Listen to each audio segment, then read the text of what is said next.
The indigenous Meitei community needs to be safeguarded, said Kashamthong Assembly Constituency intending candidate Elangbam Johnson during the one-day booth-level political conference held at Pukrimapal Community Hall for the polling 12/24. He further appealed for a unified Manipur. The locals attended the political conference. Booth level the Kumdaraga booth Kalalu Haiba mission Dugi Matungina, 12/24 in Pukrimapal, 12/15 Longjam Lekai, 12/19 Kashamthong Elangbam Lekai, 12/29 Thangjam Leraki conference point Poriba, in Pukrimapal Community Halls the one-day booth level political conference ma Pangthok Chebani, MP Lepa Natraga Manipur MLA Lepa Haibase, state ki issue Bakara, Akona, individual level da Akogi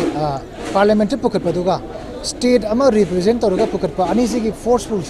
Anisiki Gati se Kanana, Henge Haibase,